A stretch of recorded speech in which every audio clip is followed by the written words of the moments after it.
Greetings, everyone. My name is Joseph Aprile, and I would like to read an excerpt from my book, Voices for Peace and Social Justice, and this is the first volume. The first voice I would like to introduce you to is Sojourner Truth. Sojourner Truth was an African-American woman who had a remarkable impact on the abolitionist movement in the United States and on the lives of the African-Americans of her time. Her activism and the courage of her conviction had an effect not only on her contemporaries, but on future generations as well. She was born into slavery as Isabella Van Mangenen and later changed her name to Sojourner Truth. She is now considered to be one of the two most famous African-American women in the 19th century. The other is Harriet Tubman, the Moses of her people. Truth had a remarkable intelligence despite her illiteracy. She was a tall woman, 5 foot 11 inches, and had a characteristically low-pitched voice. In her lifetime, she had to endure the travails and suffering that were common to all who were forced to endure the humiliation and ignominy of slavery in America. She was involuntarily separated from members of her family who were sold to other owners. She was humiliated, beaten, and abused. She was, in fact, one of the tens of thousands of African Americans who were enslaved in New York State. According to the popular imagination, slavery is seen as being particularly endemic to the American South, as represented by Harriet Beecher Stowe's classic work, Uncle Tom's Cabin. However, it was also prevalent in the North. Isabella was born in Hurley, New York, in Ulster County, 90 miles north of New York City. Isabella's parents were James and Elizabeth, who were the slaves of Colonel Johannes Hardenberg, a Revolutionary War colonel. James had lost 2 of his wives to slavery sales before his marriage to Betsy. Isabella was the youngest of 10 or 12 children. The exact number is unknown. Before she was fully grown, Isabella had lost both parents and 10 siblings who were sold, or in the case of 2 of her siblings, actually kidnapped. Ultimately, Isabella's parents became infirm and were sent to live in a separate domicile that was in fact a hut. 20 years later, they were freed but were doomed to a miserable existence. Later in life, Truth would describe her parents' plight in the following way, and I quote, "They ended their days ignorant, helpless, crushed in spirit, and weighed down with hardships and cruel bereavement." This region of New York in which Truth lived was originally inhabited by the Mohawk Indians. They were overwhelmed by Dutch settlers who never completely displaced them. In Isabella's time, the reality of slavery was so extensive that between 30 and 60% of white households owned slaves, and of the overall population of 30,000, about 10% were of African descent. The typical slave-owning household had 1 to 2 slaves and sometimes 6 or 7. In terms of actual numbers of slaves, the records show that New York City had 5,865, Connecticut 6,281, and New Jersey 16,824 slaves. Unlike their southern counterparts who lived on large plantations housing many slaves, New York slaves were isolated and therefore did not develop a vibrant Anglo-African culture. Surprisingly, approximately 16% of blacks like Isabella spoke Dutch as their first language. Another important distinction between slavery in the North and South is that the invention of the cotton gin, 1793, made slave-grown and harvested cotton the economic underpinning of the American South. On account of the elevated importance of the cotton industry and the degree to which the institution of slavery had become endemic to Southern life and culture, Southern slaves were treated particularly harshly, i.e., they could not legally marry or own property. In addition, they were deprived of formal education and, as a consequence, unable to read or write. Most importantly, they were destined to be slaves their entire lives with no possibility of liberation. The Southern slave owner's power over his slaves was absolute, and violence and the sexual violation of women slaves suffused the entire institution. Some famous African Americans escaped from Southern bondage, including Frederick Douglass and Harriet Tubman. Although the plight of the Northern slave was not as horrific, Truth's life in the household of the Neelys was deplorable. She was savagely beaten and abused. She was subsequently sold on 2 additional occasions and finally ended up in the household of the Dumonts, where she remained for 16 years. There is some evidence that she was sexually abused by the mistress of the house, Sally Dumont. In spite of this, she remained loyal to the Dumont family even after she was freed.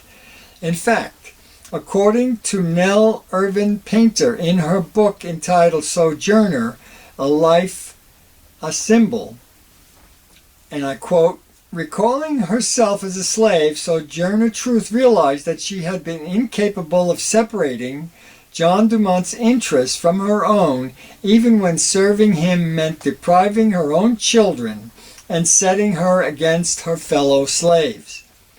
End of quote. This seemingly inexplicable behavior is referred to as a slave mentality. It can be explained by the fact that individuals deprived of personal autonomy for too long learn to value themselves less than those whom they serve. This inordinate desire to please the powerful ultimately can produce a potent anger that can either be turned inwards or result in tempestuous and dangerous outbursts. Between 1815 and 1826, Isabella bore 5 children. Her husband Thomas, himself a slave, had been married twice before and lost both of his wives to the slave trade. He attempted to escape to New York City, but had been recaptured and returned to Ulster County, where he met Isabella. Of the 5 children, her daughter most resembled her mother. In 1827, Isabella gained her freedom. New York freed its remaining slaves on July 4th, 1827, and left Thomas and 4 of her children to the Dumonts. She held on to her baby, Sophia. In 1843, Isabella changed her name to Sojourner Truth, reflecting her preoccupation with truth. This was the same year that she decided to leave New York. During the time that she lived in New York, it was a deeply troubling time for African Americans. Their transition from slavery to supposed freedom was accompanied by violence and legally imposed obstacles. The Jacksonian era of the common man did not give comfort to those newly freed from the bonds of slavery. Even after the Civil War, when all legal restrictions for blacks in regard to access to public accommodations had ended, entrenched prejudices remained. Given the political, economic, and social conditions of the time, Sojourner felt compelled to speak out against the stark injustices of her age. She went on to make important inroads into the pernicious impact of prejudice that so dominated cultural life during her time. She was a fierce abolitionist and feminist and spoke out for some 30 years between the 1840s and 1870s. She traveled extensively denouncing slavery and was a staunch advocate for women's rights, women's suffrage, and temperance. She found her inspiration from religious faith. She might best be described as a Pentecostal, deriving her strength from the Holy Spirit as she envisioned it. Sojourner Truth's life can be viewed as going through three stages: slavery, a spiritual era culminating in her involvement with the utopian Northampton Association for Education and Industry, and finally her activism as a staunch feminist and opponent of the institution of slavery. The utopian community, referred to as the Northampton Association of Education and Industry, consisted of 30 men, 26 women, and 46 children. Individuals from the community were hired to work in the so-called Silk Room. In addition, the community had a library and reading room for formal lectures. The Northampton community listed as its first principle of incorporation that it was the duty of all people to work productively and to have the right to enjoy the benefits of their labor. Competition was viewed as reprehensible. The community saw itself as a cooperative working for the interest of women's rights, freedom of expression, a broad-based education, and the abolition of slavery. A byproduct of this association was a non-denominational free meeting referred to as the Florence Free Congregational Society, where truth was often invited to speak. Among other things, the group supported temperance, vegetarianism, and peace. Its two main goals were to create an intellectually satisfying atmosphere in which to live and to realize a profit from the manufacture of silk. The association attracted visitors such as Frederick Douglass. He was impressed by the complete absence of class or racial boundaries. It also afforded an opportunity for Truth to meet reformers deeply involved in the issues of anti-slavery and feminism, including Giles Stebbins and James Boyle. Another individual of note was David Ruggles, one of New York's leading abolitionists and head of the Virginia Society. It was Ruggles who arranged for Frederick Douglass's flight from slavery. In addition, local townswomen were employed in their silk room where they made silk. In addition to housing for those who resided in the community and the silk factory, there was also a library and reading room where formal lectures were held.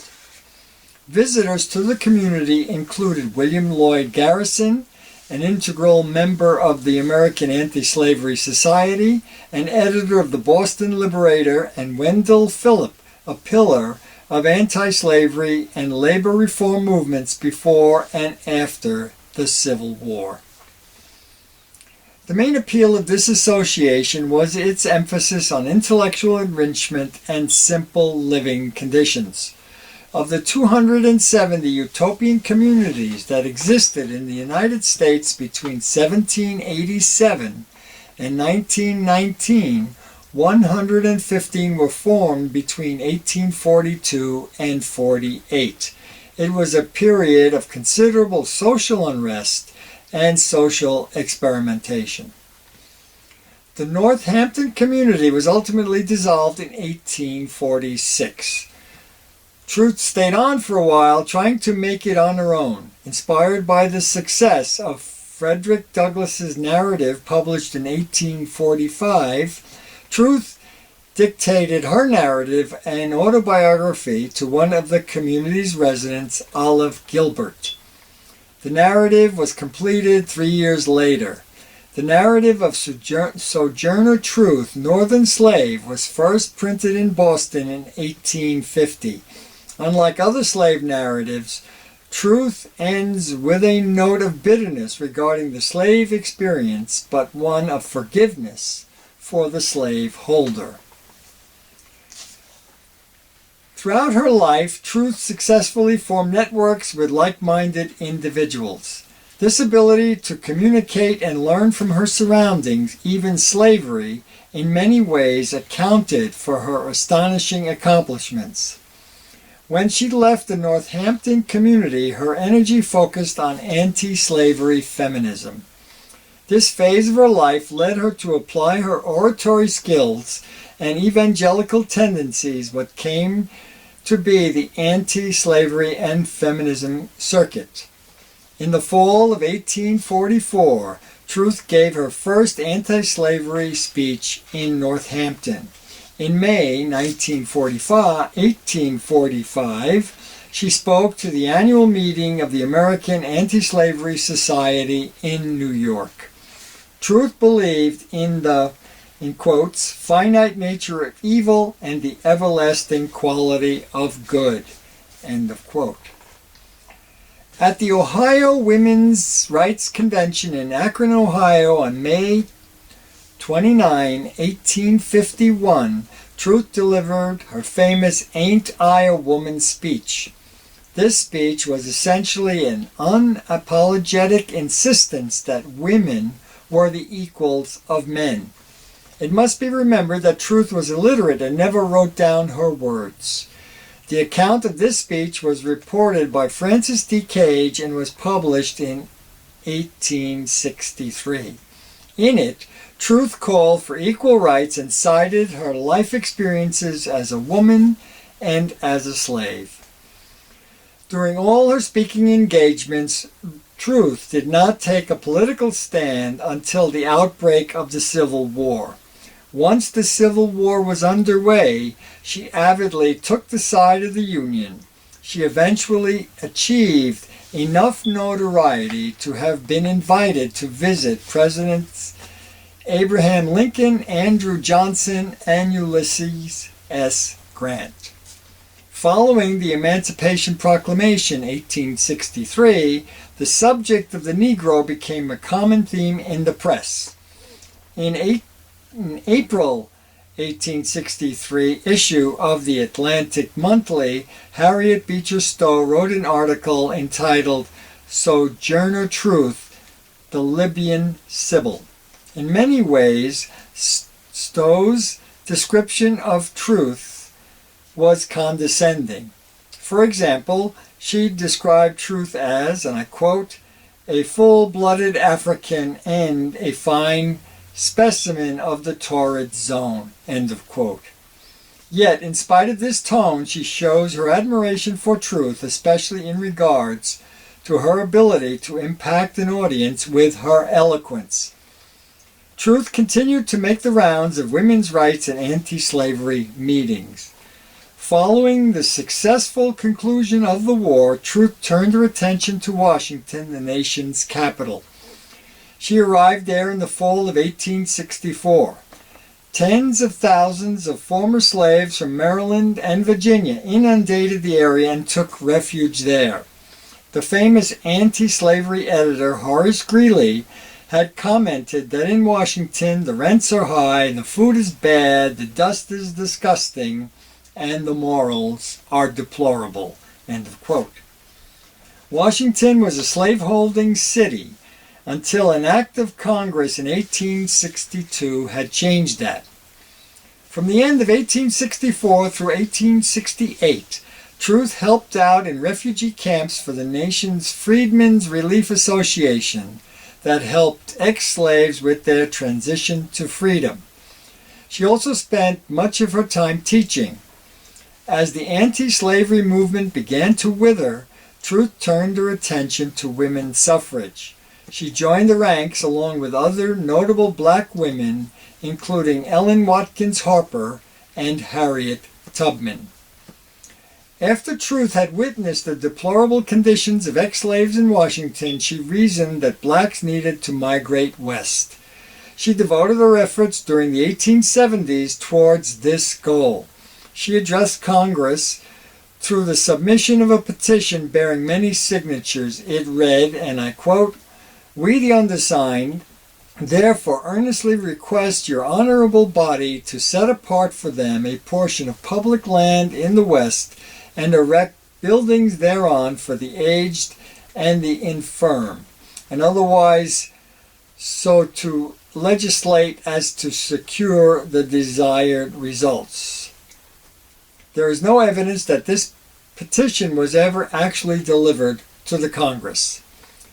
Truth was nearing the end of her life, and in 1883 she passed away.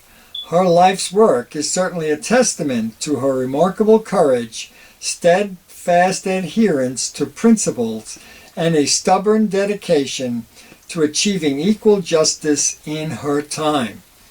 Her life history certainly speaks of a remarkable endurance in spite of enormous obstacles and an admirable moral and personal courage. Thank you for listening. This book, entitled Voices of Peace and Social Justice, which is the first volume, has 30 different individuals that are detailed, many of which you are familiar with and some which you are not. So I encourage you to take a closer look at this book. Thank you. Thank you for listening.